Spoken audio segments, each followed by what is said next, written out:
Hi, Michael Lewandowski here for Vlog 1. This is in reflection of Unit 1. So being a teacher of 10 years, I don't think any of the information that I saw there was new or surprising. Does it relate to my current situation? Well, yeah, absolutely. I've been a teacher now for 10 years. For the first 9, I was teaching K through 8. And for the last year, I was teaching high school and general music 8th grade. So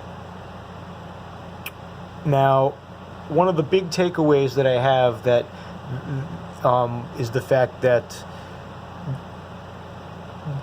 I think Dr. Gulish would like more students in the secondary levels to participate more actively in the singing and the performing and the playing of instruments in a classroom setting. So, and I totally agree with that. I think that is where things should roll. And in my first 9 years experience, doing the younger children, the intermediate, in the grades 3 through 5, I ran a recorder program. And that recorder program, they analyzed their sheet music and they learned the melodies, and we played folk music, and sometimes I would mix it up a little bit and have them play a blues, and we would do the melody, they'd analyze it, we'd sing the lyrics, but in the middle of it I would show them a scale and say, hey, now you can improvise in the middle of that, and everybody takes turn over the form. We're going to play we'll still have the accompaniment, and we'll take turns taking a solo one time through the form. And when the kids learned the scale, it went really well. I mean, they were actively volunteering, hey, I want to play the next solo, I want to play the next solo. And so I believe that these moments of improvisation are really important, and more of them should be happening. When you teach them a major scale, you have a tune that somebody can improvise that, or a minor scale, or a pentatonic scale, and on anything, like on a mallet instrument or a recorder, or even singing, no matter whatever the student's strong suit would be.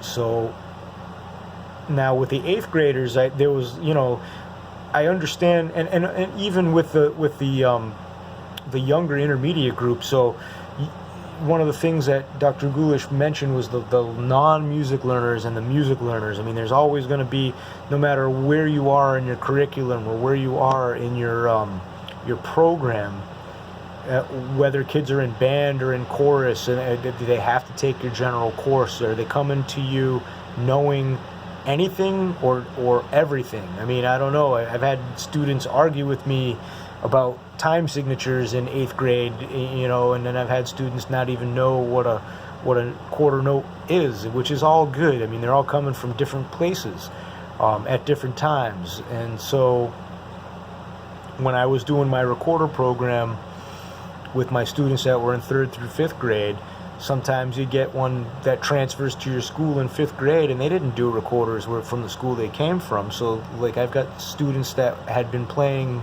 these instruments for 2 years now, and a student that just came up to me and doesn't know anything about it. So you have to scaffold your information. You have to be able to get students up on board from wherever they're coming from at whatever time they're coming to you. You gotta show them the ropes. And sometimes student mentors, student tutors, they can be of help. I mean, they definitely have for me. So what are my thoughts on general music at the secondary level is definitely more active participation in what they're doing is what I feel should be going on there. Do I agree with the music appreciation being a detriment to active participation? I think there needs to be a balance of that. I think that you need to listen to the music. You have to understand the different forms, the different styles, the different instrumentation, and I mean, just the different ways that people can express themselves musically. That there are so many people out there doing music, but like when you listen to it, does it all sound the same? Well, no, because people can do so many amazing different things with it. They can be original and creative, and if they're not going to get there if you don't teach them how to improvise and how to how to make music, how to compose it. So I think that part of being in the general music class is to do that. Now, what are my goals about taking this course? Well, to find ways to do that, to find ways to plan that, because that's to find the resources. What kind of materials can you use, and what kind of, even just if it's the songs, like what songs are good to foster that. I mean, if you could write a song list, of 10 songs even, what that are good for improvising over, that are gonna catch the ear, that are easy to teach the melodies to, that we're not even challenging. I mean, you have to challenge your students as well. So my goal, one of my goals would be, how do we get those kids to actively start getting instruments in their hands and using them, and all 30 of them in the room are engaged. Not, you can't just, not 15 of them at a time and 15 of them are putting their heads down. I mean, how do you get them all engaged at the same time?